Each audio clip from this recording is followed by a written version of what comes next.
إن الحمد لله نحمده ونستعينه ونستغفره ونعوذ بالله من شرور أنفسنا ومن سيئات أعمالنا من يهده الله فلا مضل له ومن يضلل فلا هادي له وأشهد أن لا إله إلا الله وحده لا شريك له وأشهد أن محمدا عبده ورسوله أما بعد. Today is the 24th of Ramadan 1445. We continue the Sira of the Prophet Sallam.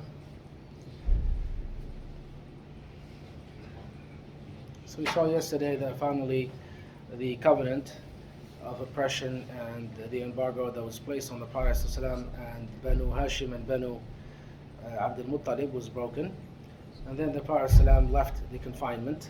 But of course, as usual, he went on preaching the faith. So it's not like he was touched or harmed as far as the da'wah is concerned with whatever evil practices the disbelievers did to him. But of course the Quraysh as well, even though they cancelled the boycott, they still continued on their torture of the Muslims whenever they could. But then Abu Talib, the uncle of the Prophet ﷺ, who was protecting him, fell ill after this boycott, because obviously 3 years of hunger is going to have a toll on any human's body. We'll see even Khadija radiallahu anha died as a result of that. So Abu Talib fell ill, and Quraysh began to think about the situation, and they said that, if we oppress his nephew, the Prophet ﷺ, now because he's weak, the Arabs are going to insult us, because basically the biggest thing that people cared about back then is the honor and fame. So they said, let us go again to Abu Talib and give some more compromise, give some more concessions to Muhammad ﷺ, so that we can come to a mutual understanding. And they took 25 of their elders, of their notables, including Utbah bin Rabi'a, Shayba bin Rabi'a, Abu Jahl, etc.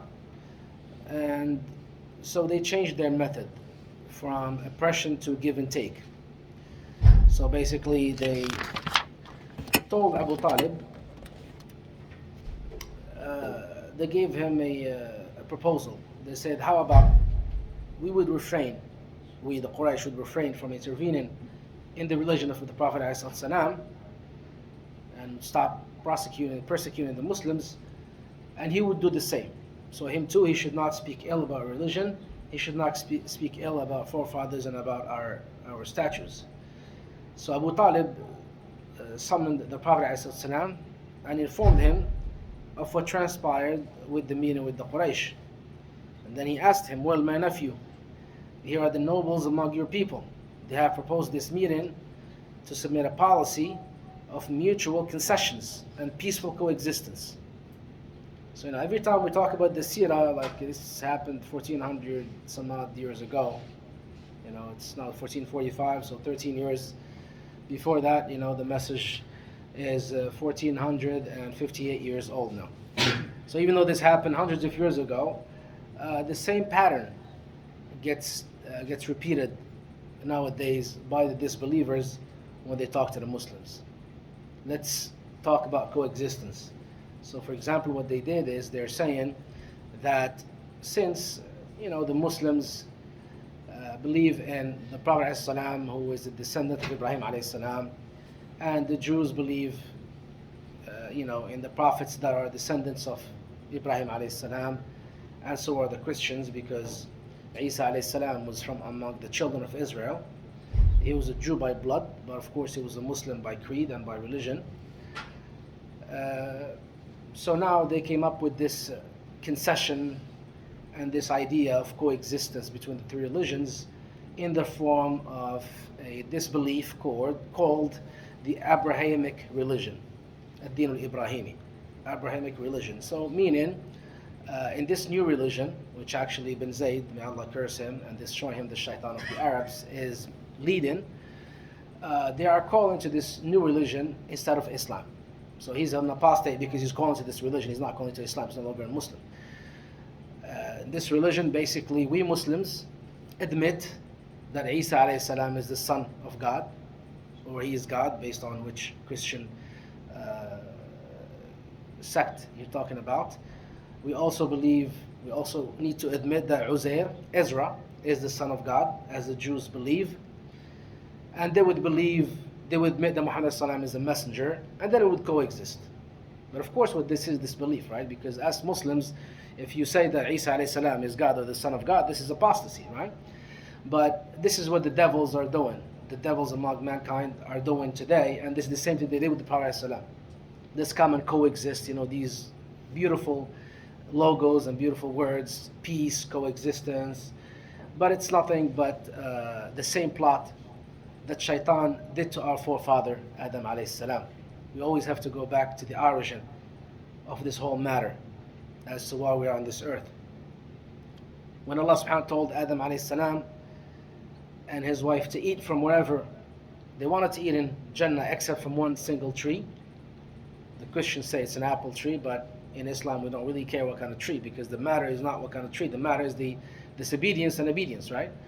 So Adam alayhi salam did not eat from that tree, but Shaitan came to him and told him that that tree that Allah forbade him from eating is shajaratul khuldi wa mulkin la yabla, the tree of eternity and a kingdom that shall never perish.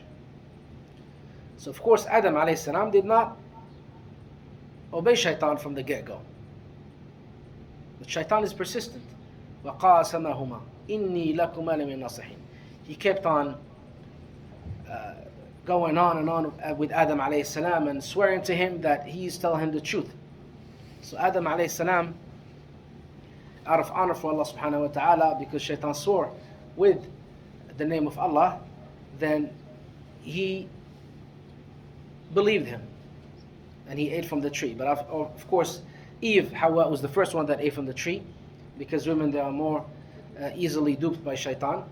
And then Adam alayhi salam, when he saw that nothing happened to Eve, he ate from it. So the question is, this tree, was it really Shajarat al-Khuld wa Mulk la Yabla? Was it really the tree of eternity? It was not. But this is what Shaitan called it. So similarly, his followers in this world call these evil things with good words, and they give him good descriptions. But it's nothing but a lie. They are nothing but destruction. So here they told him, let's have a peaceful coexistence. You do your thing, we do our thing, you believe in our gods, we believe in your gods, and it's a happy ending. But the Prophet ﷺ turned to them saying, أَرَأَيْتُمْ إِنْ أَعْطَيْتُكُمْ كَلِمَةً تَكَلَّمْتُمْ بِهَا مَلَكْتُمْ بِهَا الْعَرَبْ وَدَانَتْ لَكُمْ بِهَا الْعَجَمْ. I will guide you to the means by which you will gain control over both the Arabs and the non-Arabs. In another version, the Prophet ﷺ addressed Abu Talib in the following words. He said, "Oh uncle, why don't you call them to something that's better than what they are calling me to?" So Abu Talib asked him, "What is that you are inviting them to?" So he ﷺ replied, "I invited them to hold fast to a message that is bound to give them access to kingship over the Arabs and the non-Arabs." According to Ibn Ishaq's version, it is just one word that will give you supremacy over the Arabs and non-Arabs. So of course the Meccans, they were delighted, like, what? Only one word? It's easy. Okay, what is it? We'll give you this word and we'll give you 25 more words. Just tell us what you want us to say, and that's it. It's going to be over. So he ﷺ told them, "I want you to testify that there is no God worthy of worship except Allah." This is the kalima tayyiba. La ilaha illallah, meaning la ma'buda bihaqqin illallah. La ilaha illallah, meaning, doesn't mean there's no God but Allah. There are many gods, because a God is what is worshipped, right? Many gods are worshipped besides Allah. La ilaha illallah means there is no God worthy of worship except Allah. There are other gods that are worshipped besides Allah, but they are not worthy of worship because they don't benefit, they don't harm. Only Allah is worthy of being worshipped. So La ilaha illallah doesn't mean there is no God except Allah. There are thousands of gods. Only the Hindus have thousands of gods, right? It means there is no God worthy of worship. La ma'buda bihaqqin illallah. No one deserves to be worshipped except Allah subhanahu wa ta'ala. So he told them, if you say this word and disassociate yourselves from any sort of worship other than Allah, then we will come together. So of course they immediately clapped their hands in ridicule and said, "How can you expect us to combine all of the gods into one God? أَجَعَلَ الْآلِهَةَ إِلَهًا وَاحِدًا." Did he make all these gods into a single God? Because for them as human beings, like one person cannot do everything, right? So they actually put this limitation that they have into gods. So they have a god for the rain, God for marriage, God for this, God for that. But of course Allah subhanahu wa ta'ala is the only God that's worthy of worship and is able to do all of that. So basically they told him, do you expect us to combine all of the gods into one God? This is really something incredible. On their way out, they said to one another, by Allah, this man will never give up his religion, nor will he offer any concessions. Let us hold fast to our religion, the religion of our forefathers, and Allah will in due course deliver judgment and settle the dispute between us and him. This is what Allah subhanahu wa ta'ala revealed in Surah Sad, where Allah subhanahu wa ta'ala says, Sad wal Qur'an dhi dhikr, bal alladhina kafaru fi izzatin wa shiqaq, kam ahlakna min qablihim min qarnin fanadaw wa la tahina manas. وعجبوا أن جاءهم منذر منهم وقال الكافرون هذا ساحر كذاب أجعل الآلهة إلها واحدا إن هذا لشيء عجاب وانطلق الملأ منهم أن امشوا واصبروا على آلهتكم إن هذا لشيء يراد ما سمعنا بهذا في الملة الآخرة in hadha illa ikhtilaq. So this is the reason why Allah subhanahu wa ta'ala revealed this verse in Sa'ad, when Allah subhanahu wa ta'ala said, these are the letters, the Arabic letters, are one of the miracles of the Quran, and only Allah subhanahu wa ta'ala knows the meaning. By the Quran, so Allah is swearing by the Quran, full of reminding, is reminding the people about what's good, what's bad, and what to do so that they can be saved from the hellfire. Nay, those who disbelieve are in false pride and opposition. How many a generation have we destroyed before them? And they cried out when there is no longer a time for escape. And the Arab pagans wonder that a warner, Muhammad ﷺ, has come to them from among themselves. And the disbelievers say, this prophet is a sorcerer. He is a liar. Has he made all of the gods into one single God? Verily, this is a curious thing. This is a weird thing. And the leaders among them went about saying, go on and remain constant to your gods. Verily, this is a thing that's designed against you. We have not heard the like of this among the people of these latter days. This is nothing but an invention. So basically, they were intent on not following the Prophet ﷺ. In Rajab of the 10th year of prophethood, Abu Talib fell ill and passed away, 6 months after leaving the confinement of a ship. In another version, he died in Ramadan 3 days before Khadija radiallahu anha. So there are two versions as to when Abu Talib died. The first version, in Rajab of the 10th year of prophethood, 6 months after they left the confinement. In another version, he died in Ramadan 3 days before Khadija radiallahu anha. So on the authority of Al-Musayyab, on the authority of Al-Musayyab, when Abu Talib was on the deathbed, the Prophet ﷺ entered the room where he saw Abu Jahl and Abdullah bin Umayyah. So Abu Talib was on his deathbed, and he had with him Abu Jahl and Abdullah bin Umayyah.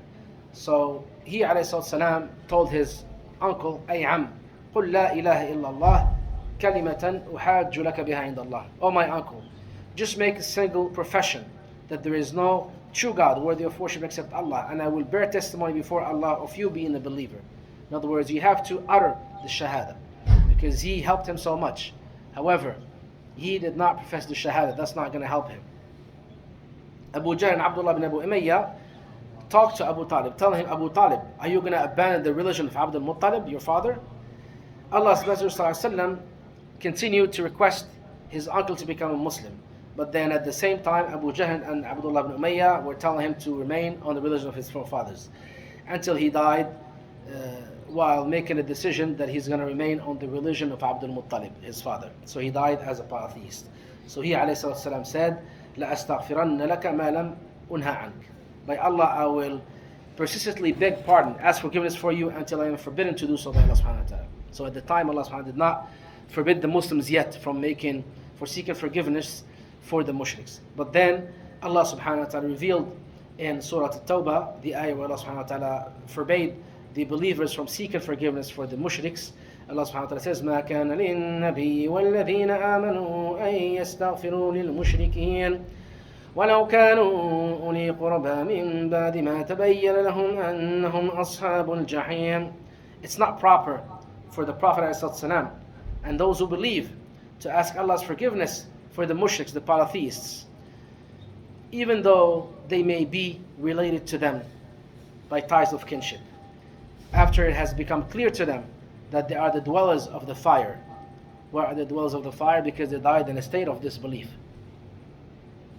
And Allah subhanahu wa ta'ala also revealed the verse where Allah subhanahu wa ta'ala says, إِنَّكَ لَا تَهْدِي مَنْ أَحْبَبْتَ وَلَكِنَّ اللَّهَ يَهْدِي مَنْ يَشَاءُ. Verily, O Muhammad, you do not guide whom you like. Allah subhanahu wa ta'ala guides whom He wills. So Abu Talib, even though he was a fortress that protected the Prophet ﷺ, protected Islam, but yet he died as a disbeliever. And Ibn Abbas, Al-Abbas ibn Abdul Muttalib, who was the uncle of the Prophet ﷺ, narrated that he told the Prophet ﷺ, he said, "You have not been of any avail to your uncle Abu Talib by Allah, even though he used to protect you and get angry on your behalf." So this is Al-Abbas, the uncle of the Prophet ﷺ, talking about his brother Abu Talib, who died as a disbeliever. So he told the Prophet ﷺ, you did not help him even though he helped you. But he ﷺ said, هو في ضحضاح من نار ولولا أنا لكان في الدرك الأسفل من النار. He is in a shallow fire, and had it not been for me, he would have been at the bottom of the hellfire. And also he ﷺ said, on the authority of Abu Sa'id al-Khudri, he said, لعله تنفعه شفاعة يوم القيامة فيجعل في ضحضاح من النار تبلغ كعبيه. I hope that my intercession may avail him and he be placed in a shallow fire that only raises up only to his heels. So the shafa'ah of the Prophet ﷺ for Abu Talib is going to serve to minimize his punishment. He's still going to be in the hellfire because there's no cronyism with Allah subhanahu wa ta'ala. The fact that someone belongs to your family member is not going to buy them a ticket to heaven. They need to undertake whatever Allah subhanahu wa ta'ala ordered them to do. And then only 2 or 3 months after the death of his uncle, this is according to the first version, that he died in Rajab, did Allah's Messenger ﷺ experience another great personal loss. The mother of the believers, his wife Khadija radiallahu anha, passed away in Ramadan of the 10th year of the prophethood. So she died in Ramadan of the 10th year of prophethood, when she was 65 years old. And he ﷺ was 50 years old. Khadija radiallahu anha was in fact a blessing of Allah subhanahu wa ta'ala for the Prophet ﷺ. Because for 25 years, she shared with him the toils and trials of life, especially in the first 10 years of his prophethood. He deeply mourned her ﷺ, and once he replied in an honest burst of tender emotions, آمنت بي حين كفر بي الناس وصدقتني حين كذبني الناس وأشركتني في مالها حين حرمني الناس ورزقني الله ولدها وحرم ولد غيرها. She, Khadija, believed in me while the people disbelieved in me, and she trusted in me while the people belied me, because she was the first one to become a Muslim. And she helped me and comforted me when he came to her scared ﷺ when he first saw Jibreel. And she also took him to Waraqa bin Nawfal, as we saw before. Allah provided me with children from her, and He did not provide me with children from any other of my wives. So ﷺ only had children with Khadija radiallahu anha. He also had one other child from his slave girl Maria, the Coptic, but he died radiallahu anhu. Ibrahim, his son radiallahu anhu. So the only children that remained for the Prophet ﷺ came from Khadija radiallahu anha. Abu Hurairah reported that Jibreel alayhi salam once came to the Prophet ﷺ and said to Allah's Messenger, he said, Khadija is coming to you with a vessel of seasoned food or drink. When she comes to you, offer her greeting from her Lord. So Allah subhanahu wa ta'ala is sending a personal message to Khadija radiallahu anha. And give her glad tidings of a place of jewels in paradise where there is no noise and no toil. The scholar said, why was this glad tidings specifically given to Khadija? A place in paradise where there is no noise. Because she never caused noise for the Prophet ﷺ. She never caused him problems at home. And that's why our women, our believing women, should be like that. You know, most Muslim women, subhanAllah, you come home, you just open the door. The whole day you're tired, and you come and then, this is not how Muslim women are supposed to be. I mean, sorry, but this is how it sounds to the ear, you know, all that, because it's nonsense, they're just talking nonsense, right? So the believing women have to follow, sorry, that made you laugh, sorry. So the Muslim women have to follow the path of the pious believers. You know, stop following the Western media, the Western way of life. It's wrong. It's wrong for you. It's bad for you in this world and the hereafter. Khadija was given this glad tidings because this is how she did Prophet ﷺ. Calmness in the home. This is why Allah created women, by the way. As read yesterday in Taraweeh, هو الذي خلقكم من نفس واحدة وجعل منها زوجها ليسكن إليها. Sorry, this is in Surah Al-An'am. Allah created women so that man can find comfort, peace, and quietness in her. Because man usually, you know, they're outside, they're working, dealing with people, stressed, etc. When he goes home, he needs to feel peace at home. He has to find rest at home. This is why Allah created the woman. If the woman is not doing that, she's not doing the reason why Allah created her for. This is the purpose of her creation. This is her worship to Allah subhanahu wa ta'ala. That's why the Prophet ﷺ said, by Allah, the woman is never going to give the right of her Lord if she does not give the right of her husband. وَاللَّهِ لَا تُؤَدِّي حَقَّ رَبِّهَا حَتَّى تُؤَدِّي حَقَّ زَوْجِهَا. So for a woman to really want to worship Allah subhanahu wa ta'ala, her husband is her way to her Jannah. هُوَ جَنَّتُكُ وَنَارَكَ, as the Prophet ﷺ told the woman. أَذَاتُ بَعْلٍ أَنْتِ. A woman came to the Prophet ﷺ, he asked her, do you have a husband? She said, yes. He says, انظري أين أنت منه فهو جنتك وهو نارك. Look at your position with your husband. Is he pleased with you? Because he is the reason for you to go hellfire, to go to Jannah. Your husband, not the feminists. Feminists are going to send you to hellfire. I'll say, I have the right, I have this, I have that. You have a lot of things, but you're wrong. The only thing you have is what Allah gave you.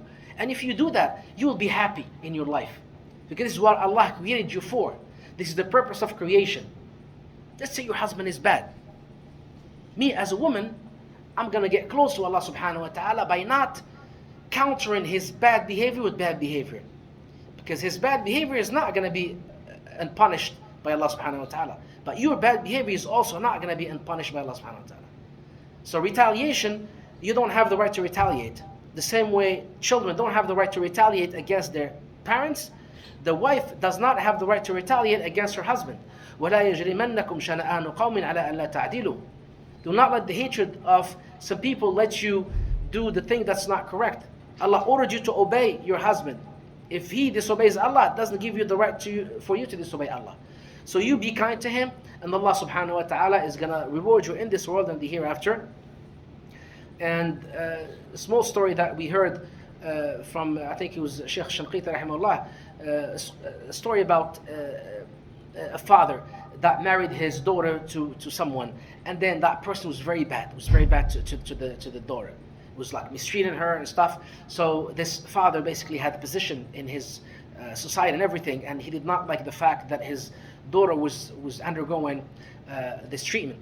So he asked the sheikh, he was his friend, this person, they asked him, he's like, look, this is a problem, what am I supposed to do? You know, I don't want to go and tell him divorce my daughter, etc. So he said, why don't you do something? Go make umrah and make dua to Allah subhanahu wa ta'ala. And subhanAllah, he says the person made the umrah, made dua. As he finished umrah, his daughter called him. She's like, I don't know what happened to my husband. He came one day crying and apologizing, subhanAllah. So dua to Allah subhanahu wa ta'ala. Dua. This is the right way to deal with problems as opposed to following the way of shaitan. So retaliation by children towards parents or by women towards their husbands is not the correct way. We have to do what Allah orders us to do. This is it for today.